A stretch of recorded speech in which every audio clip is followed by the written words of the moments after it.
Arwakni machiegni nyakwara Ramogi jwang'e chenro ma kawuono mar ohala gi mwandu. Ma en chenro ma medo koloni yore mopogore opogore kaka inyalo chako ohala kendo tae e yo makare. Machiegni, nyinga Cleophas Oluoch.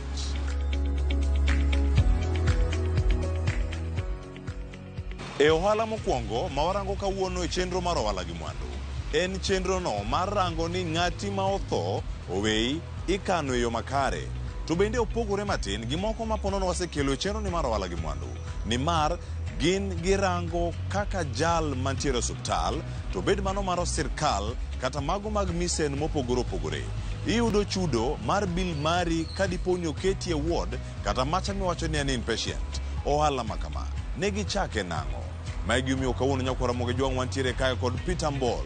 Ma en achiel kuom directors mag Tuishi Companion. Gikonwa kaka nochako ohalani, to nyaka sani gitae e yo machal nade.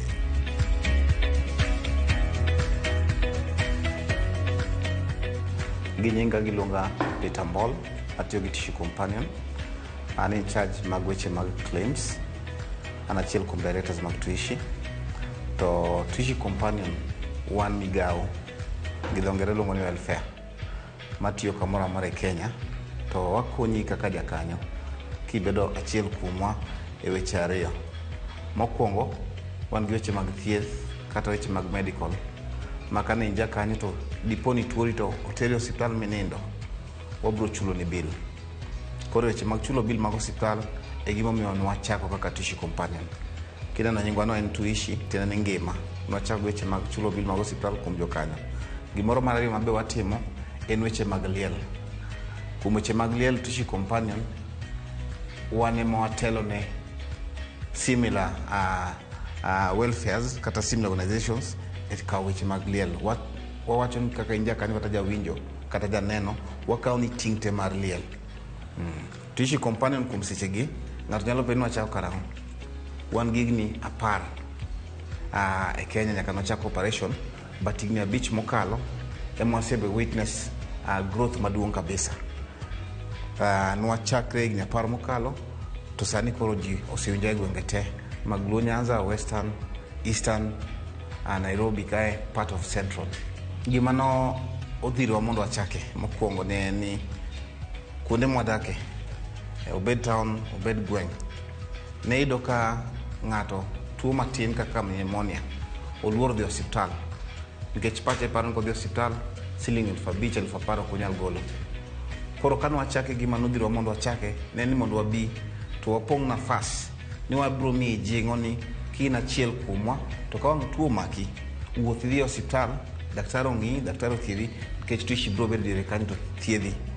Mar ariyo kane waendelea, gima bende nomedowa jing'o ni kuom joma mane osedonjo mane yudo thieth, bende gigombo ni mondo kendo weche mag liel kwa nyalo konyogie, nikech weche mag thieth gi weche mag liel miyo dhano mang'eny dhi e gowi, uso lowo, kawo deni, yudo kata ka mwandu ne moro matin moseyudo be pod ouso.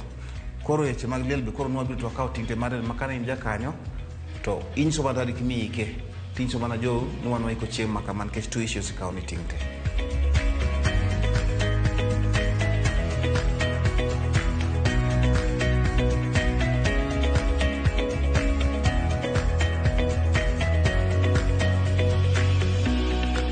Mor moyudo ok dwa pim ng'eny to ng'eny seche te.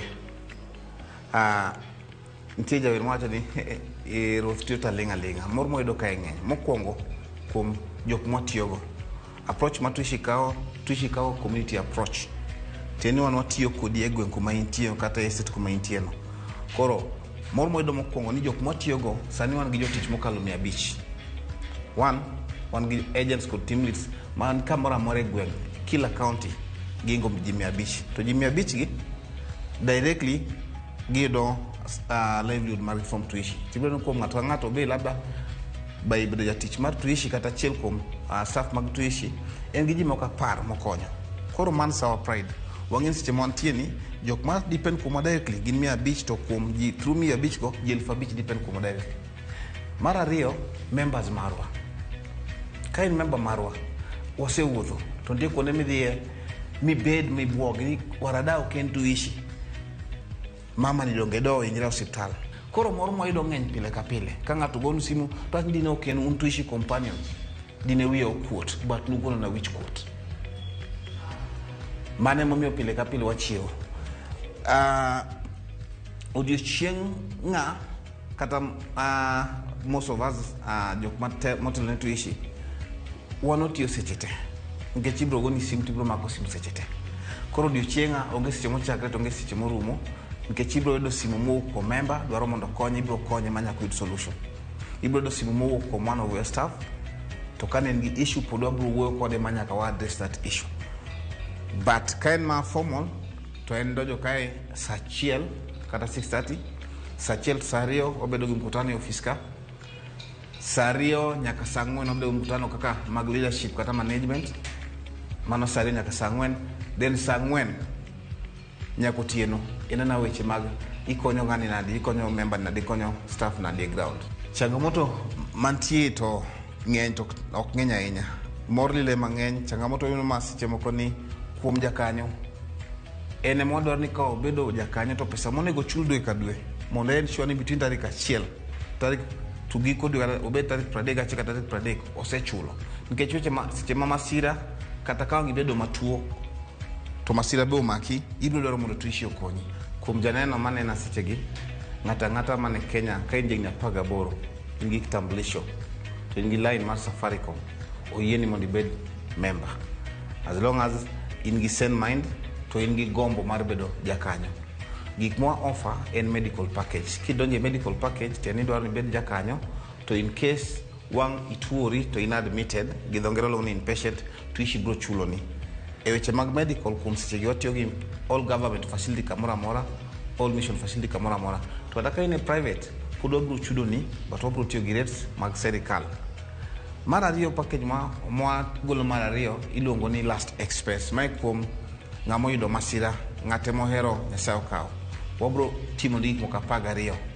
Wabro golo ni sanduku, wabro golo nanga mar del, wabro golo ni transportation, wabro chulo mochari bill ndala 14. Wabro golo dhiang' miang' e liel, godo maguni 1. Wabro mi gazebo, tent mar del, wabro mi red carpet e kanyo, trolley kod doari ngia. Koro donjo yot. Donjo mana gi sling 200. Koro inyalo go namba ni. Namba wa kain area mag Nyanza. Ibro dio 0712 251 598. Anuoyo kain area mag Nyanza gi Western ibro goyo 0712 251 598. To ngata kamora mora Kenya ibro dio kati ibro goyo 0730 659 65. Nairobi ka kumwatime interview ni ene head office marwa 1 KWFT building, Kenya Women Trust Bank building, Outer Ring Road, 3rd floor.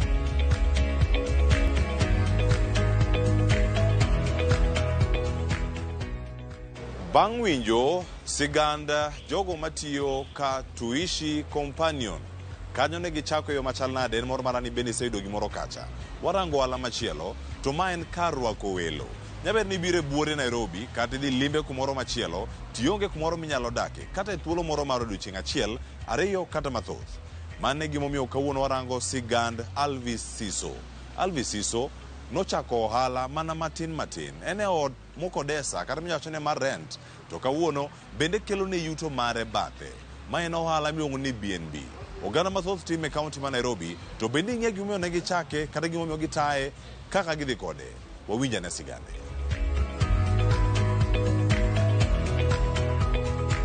Ana iluonga ni Alvis Siso, awuok e gweng' ma Siaya kumiluongo ni Alego Ndere mane dala, but ka kuom sani to ani boma ka Nairobi watemo wani yore mag manyo. Okay, ohala ni kuom ohala ma BnB ni sani an go higni 2 to before BnB ni nitie ohala mabe natimo ga chon ma koro no nyuolo BnB ni. Auso wuoche, lewni kod gine ndigni mag nyithindo. Koro mano emno nyuolo ma BnB ni. Koro mane masobede imathoth to ma BnB ni sani an gi higni 2. Okay, nachake nkopu ohala mnatimo mbele en seasonal.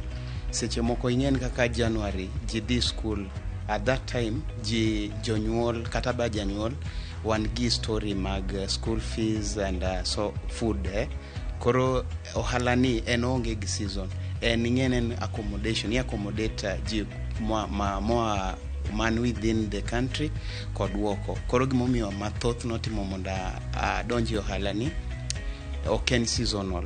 Yeah, so I wanted something manyalo pusha sama macha oling to mendigo mia di koda mbele. Mane gimomiyo na donjo ohala ni. Ohala ni odwaro mokwongo location matters a lot. Like kumikete kaka kumakete ni en machiegni kod Thika super highway, eni but Safari Park Hotel, eni but Kasarani Stadium, alafu to kodu eni but ginene Garden City Mall no seche moko jidhi neno gen kuma jidhi ga chenro mothieno mag kaka neno movie ang'ono, koro ginyalo ga wuok kacha to gidwaro utaila gi, koro nyaka iranga location ema mata mokwongo kata kapok wadonji story mag pesa gi kumikete ema mata inya location. Koro kisorango location no then koraka wanyalo donji wache mag pesa. Nkopo obviously nyaka ichake gi pesa. Omenda at least 400,000 is okay. That is if you want to kidwa get into standard way. But as kata inyalo chake gi 300, 200 depending with the quality of the stuff you're going to buy. Yeah, koro inyalo chake as low as 250.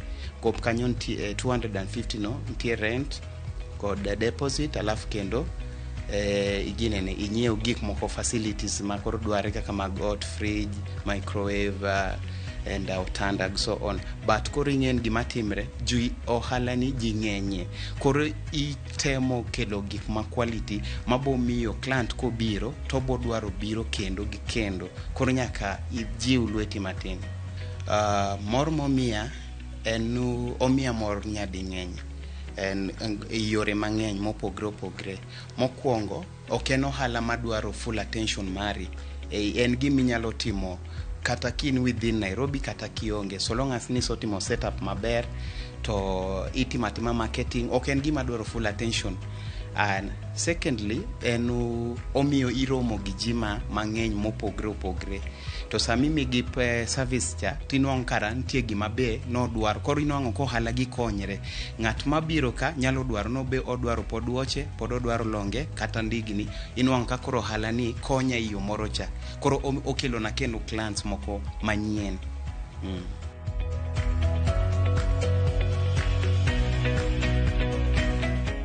Challenges mwa face gin kuom clients won mokwongo en ohala kaka moro, koro challenges are there. Koro changamoto mono gin seche moko nyalo nwang'o client obiro to obedo, yani ntie kaka ng'ato ntie duration ma ka ng'ato donje to oripo benu chulre to onyalo bedo sometimes o take time chulo, koro nyisin pod aboketo ni. So those are the challenges that we are getting, and sometimes be ginyalo we gik moko ka giweyo iyo marach kaka sende gitoyo ang'ono, but gin gik mulosa. As I said earlier, it is any other business ma ben gag challenges, koro challenges go ema make ohala sami so donje nyaki bed gi inyalo bedo kod guluoro seche moko which is possible ma en normal luo, kata bende kapodok na chake nan guluoro no, but sami so donje bi chake cha tijiwri ajiwa. Gima duong' en manan mondo ibedi ohala ni i provide services ma quality. Ngop kinwang'o ng'ata chiel bo biro bo gima services mimiye ka umore, next time obo biro to kendo podo bo kelo ni customers moko. Jogo madwa donjo ohala ni okeno ohala matek, en gima anyone you believe in yourself first. Ibiro to kaka wacho mbele kacha gima irango maduong' en location no, alafu to some maybe kata kin gimo nitie kumnikane ga matin gop ohala to dakitim bila gimo ma nikanoga. When I talk of that, awuoyo kuom kaka pesa savings maybe mnitimoga ka maybe nitie gimnitimoga kanyo mbele to ikano kata bende nitie gimnatimoga koro yako mia baginene koro gimitimo sani no ematima kin gi target mbele kocha abo nyalo yawo koro bo bedo yo mayot kikantie ka gima itimo sani timatima tikano gi target kiny kata orwe abo yawo gira ilacha to dwaro pesa koro nyaka oji nyima to bed gi target mbele kocha nitie gima dwa timo.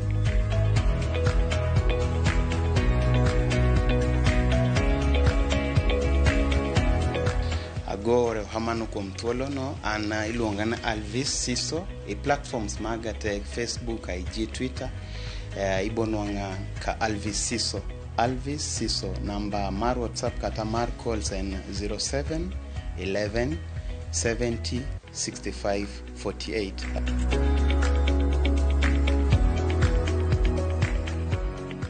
Sigana ka sigana nigi puonj mare kuom sigeni ariyo mwawinjo mag ohala mamano waserango tielo mokwongo ni mar ohala gi mwandu. En kinde mwaka wiyoyo wakawaduogo chenro mar ohala gi mwandu dhi nyime ka warango ja ohala mar juma.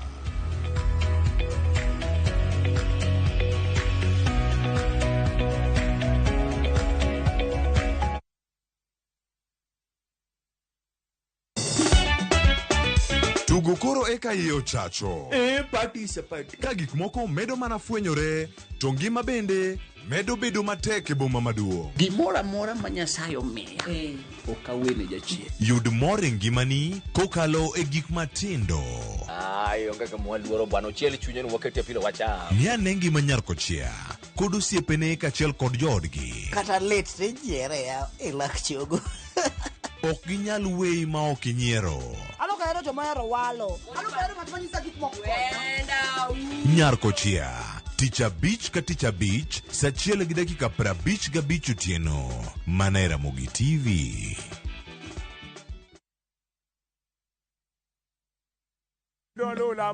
Bed kodwa e wuodhni ka wanono kit timbe mag anyuolawa. Oyundi no neni en winyo mayot. Samano dhi chiemo, ng'ama ok ohero tich matek. Koro nyako ringi kodhi chiemo. Emano miyo chake kamano. Gin kido mamiyo wabedo kaka joluo, sigendni mopogore opogore mag dhoudi mag luo. Chiro ma kiti pando chira. Gini dwa chako ndeti mos. Okelo ni ahonda. Dil majony. Luweche mag luo mopogore opogore. Moro ka moro kuomgi nigi ranyisi mopogore opogore. Wuon bagolo ng'ani ka wuongi watero wadhi gone dala. Koro telo gi le to gi gweno. 111. Lu chenro ni ngeso ka ngeso saa 1:45 otieno e Ramogi TV.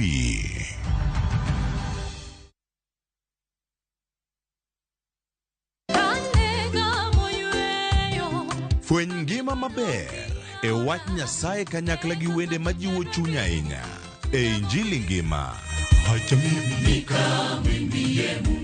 Chieng' ngeso ka ngeso kochakore saa 2 okinyi e Ramogi TV, wamiyi sabato maler kendo mamalo moloyo kod wende mamoro chuny moa kuom jothum mihero kendo gi jokwath mapacho ka. Nyasaye wuoyo kodi kendo wuoyo koda ni kik iluor gimoro nikech an kodi. Sabato tutapumzika milele yote. E Injili ngima ngeso ka ngeso chakre saa 2 okinyi e Ramogi TV. Wazishikao amri za Mungu na ushuhuda wake.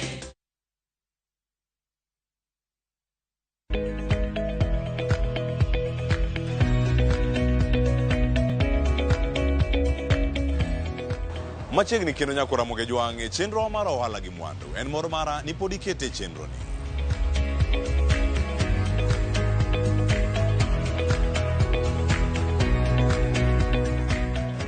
Kawuono nyako Ramogi jwang' e mesawa mar ohala gi mwandu. Warango ohala no kata tich mano mar kwoyo.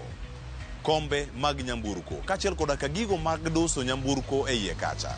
Biding'e ni sani oganda mathoth ok nyiew nyamburko, nyabedo ni adier kano nyabedo ni ok en adier. To gima ntiere ni nitie nyamburko moti manyaka sani nyalo bedo ni dwaro mana duso matin mondo mi gichak tiyo kendo e yo makare.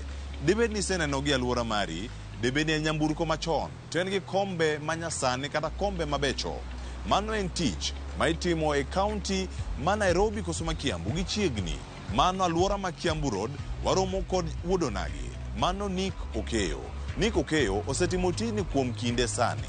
Mor oyudo kanye, siso mare ogolo kanye. Nick Okeyo e ja ohalawa mar juma.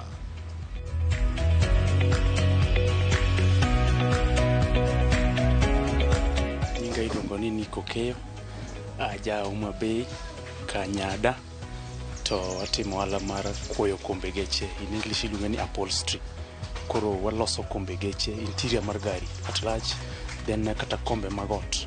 Be kidwa loko cover mar kom, waloko ni manyien, waketo ni leather, mana kidwaro kendo kastembe wamor gi tich mwatimo. Tijni wasebedo go ka sani kuom mar 4 to en tich mapod wadhi go mbele. Kenya ne tek kendo gimomiyo nwadonjo ohala machalo kodama. Ng'eny ji koro ne ok nyiew geche, rate manyiew go geche no dhi piny. Ji chiero geche gi machon moti mane gin go. Koro ng'ato neno ni kar nyiew gari manyien to los mare machon mane en go no mondo kombe ne wabech mondo intiere obed maber, ochala gari manyien mondo odhi go mbele gi tich ne kar nyiew gari manyien. Kamano. Koro mane obire pacho omiyo ni wadonjo ohala machalo kodama. Mor moyudo nitie nikech jomotiyo negi puoyo tich mwatimo. Koro ing'e ni kitimo tich ne ng'ato to puoyo, ochuli komor kendo puoyo tich mitimo, mi mor kaka ng'ama tiyo tijni. Koro mane gima miyowa mijing'o kendo waneno ber kaluwore gi duoko ma customers wamiyowa. Kakiwacho ni ohala en lal gi yuto, samoro wayuto, samoro be lal dok piny nikech ma gik mar seasonal. Ok inya wacho ni jogi bire bira pile pile. Nitie low season gi high season. Koro ibiro yudo ka ok wayud gimoro di koro nwaseloro.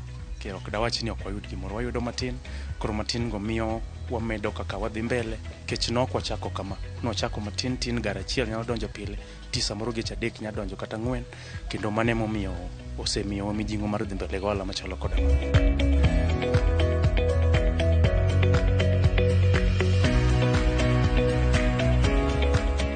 Achiedh nade manitie en ni samoro jomoko ok ong'eyo kama wantie. Koro miyo gimanyowa to gilware lwedo machielo mopogore gi wan. Koro mana achiel kuom ywak mosebedo godo, ng'ato wawuoyo go maber, koro samo biro kopenjo yo tiyudo kobar kama chielo ok ochopo irwa. Mana achiel kuom achiedh nade maseneno ka othagore ne kaendi. Kendo mar ariyo be samoro tich kodok piny tiyudo ka onge kaka ochung' motegno. Koro dok piny mar tichno be achiel kuom achiedh nade ma anyalo wacho ni wayudo kaka wajoma ni ohala machalo kodama. Wapango mondo waket namba wa kaka ginyalo yudowa kendo wamiyo gi direction maler. Koro achiel ema samoro dhi, but direction wamiyo gi maler mondo gichopi. Kendo kata mbui wang' mbui king'iyo tibiro yudo Facebook account marwa mar Autosam. Waketo nembni 2 ma kachiel cha okiyudo to achiel inyalo yudo mondo koro kik gilal e yo seche ma gibiro. Nachako kana gi ji 2 to sani wan ji 6. Wan ji 6 mwatiyogo ka kendo emwamako ohala ni wadhi go mbele. Gari kwa yudo ga mwatwang'o waketo ga allowance nikech tich watieko gi ndalo 4. Koro wanyiso ga client ndalo 6. Koro medo wa ndalo 2 mondo mi thuolo mar miriambo kik donje. Koro ndalo 2 noromo watimo any other thing monego be ni samoro nyalo miyo wadonje miriambo. Koro wanyise ndalo 4 to wanyise ndalo 6 tich to kawo ndalo 4. Koro mano miyo segolwa e miriambo minya wacho ni funde miriambo.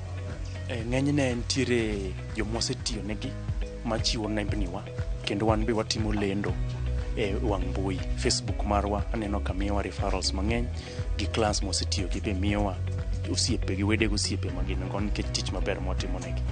Mane kaka wasebedo kwa yudore. Ohala dwaro consistency. Odwaro tich ma pile pile makra ndalo en ma en piny, ndalo ma en malo tibede beda gi chir kendo ibede beda gi mijing'o nikech pile wang'eyo ni piny tek, ohala be en lal gi yuto.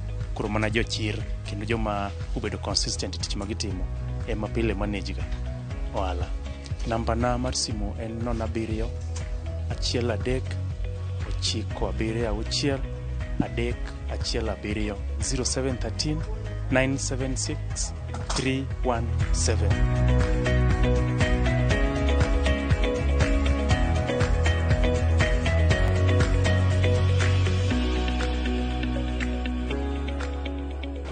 Nyakwara Ramogi Jwang' en mor mara pile ka pile ka wachopo e giko mar chenro ni mara ng'eyo maber ni in bende seyudo gimoro ma isomo e chenro ni arona chaki nyaka sani.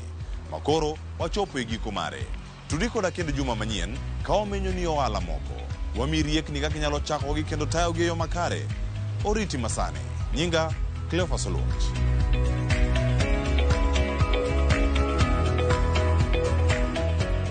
Mondo mi ne chenro ni kod mamoko mag ohala gi mwandu. Donje viewsasa.com.